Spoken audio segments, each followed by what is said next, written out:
Assalamualaikum warahmatullahi wabarakatuh, sahabat muslim. Semoga kita selalu dalam lindungan Allah subhanahu wa ta'ala. Semoga kita selalu dalam ridhonya dan selalu diberi petunjuk pada jalan ihdinas syiratal mustaqim.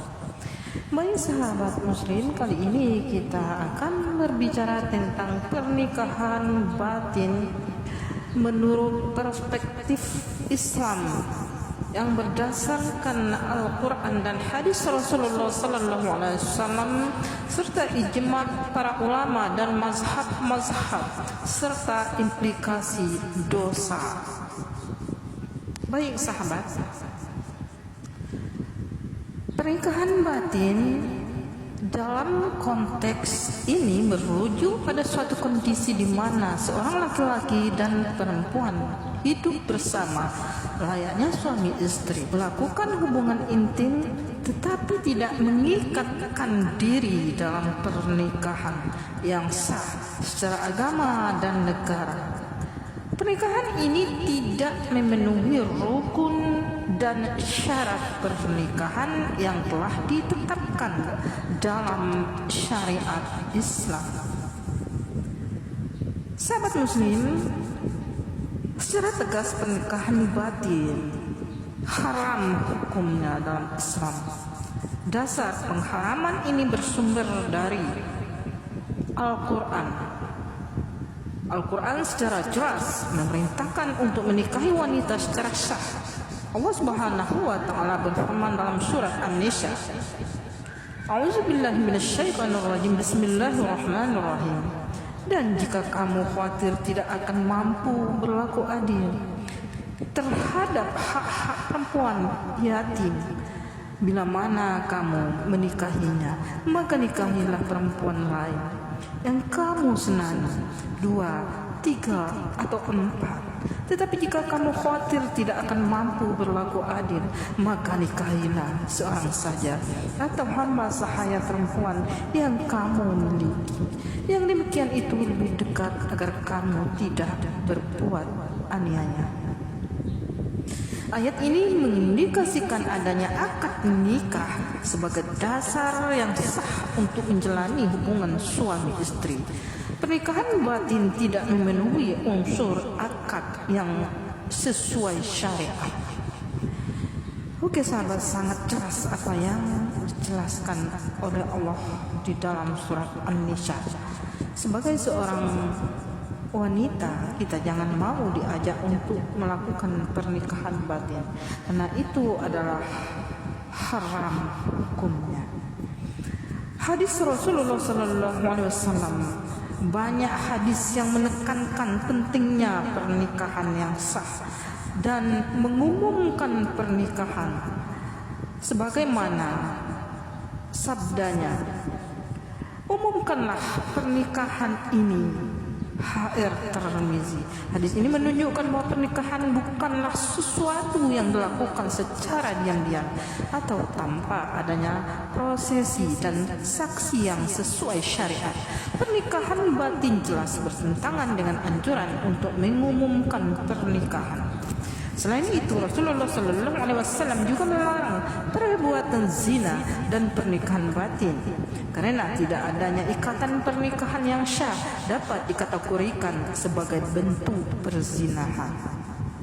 Untuk itu sebagai seorang laki-laki ya, jangan mau mengambil hal yang gampang lalu pergi ke orang pintar, mungkin pergi ke dukun ya, atau pergi ke kelompok yang menghalalkan tentang pernikahan batin, padahal kita tidak melihat dasar-dasar pernikahan yang ada di dalam Al-Quran dan hadis Rasulullah Sallallahu Alaihi Wasallam. Kemudian di dalam tafsir-tafsir dan ijma para ulama. Jadi tidak segampang yang dibayangkan. Akhirnya kita terjerumus di dalam dosa zina. Sahabat, kita membahas tentang pernikahan batin menurut mazhab. Seluruh mazhab fiqih yang muhtabar, Hanafi, Maliki, Syafi'i dan Hambali sepakat bahwa pernikahan harus dilakukan melalui akad yang sah dengan adanya wali, saksi, dan mahar sesuai dengan ketentuan masing-masing mazhab. Pernikahan batin tidak memenuhi ketentuan ini dan karenanya dianggap batal dan haram. Oke sahabat, sudah jelas betul tentang apa itu pernikahan batin diharamkan. Ketika melakukan hubungan suami istri itu jatuh pada perzinahan. Untuk laki-laki kita dibolehkan, ya, kaum laki-laki dibolehkan beristri 1, 2, dan 3 sampai 4. Tidak ada salahnya, karena hal yang dihalalkan oleh Allah tidak bisa diharamkan oleh manusia.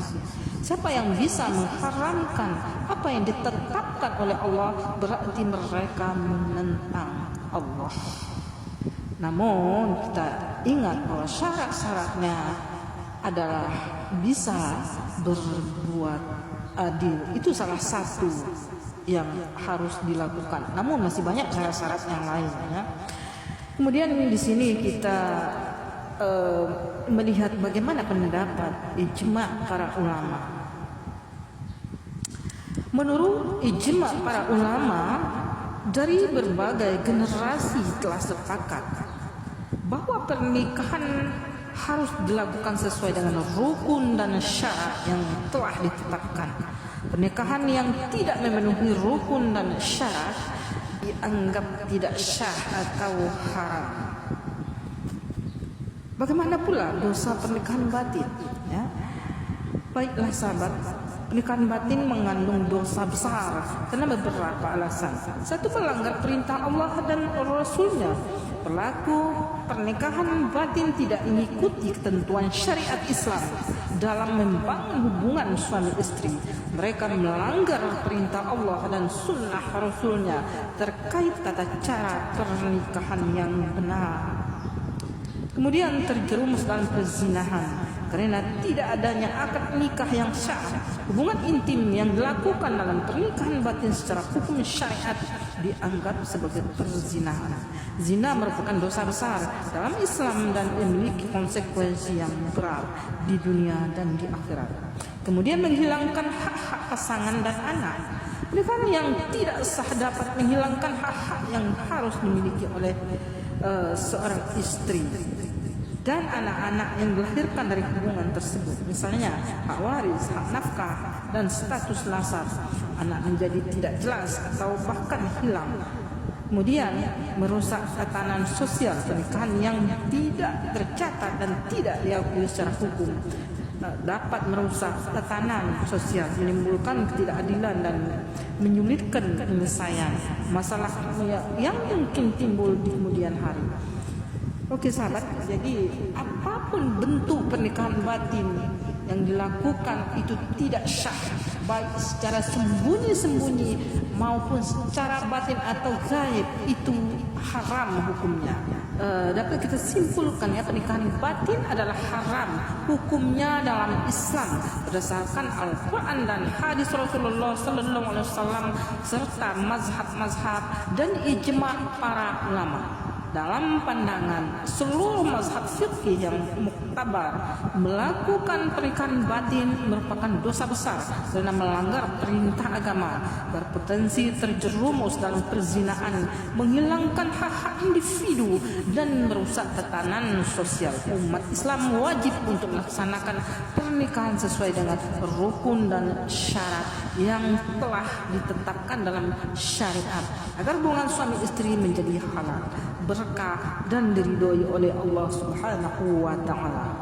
Oke sahabat, sangat jelas. Untuk itu kita harus hati-hati dalam hidup yang sangat singkat. Jadi jangan sampai kita terjerumus ke jurang yang hina atau dosa atau perzinahan. Hiduplah sesuai dengan Al-Quran dan hadis Rasulullah Sallallahu Alaihi Wasallam. Jadikanlah Rasulullah sebagai pedoman karena memang beliau adalah pedoman hidup kita. Assalamualaikum warahmatullahi wabarakatuh.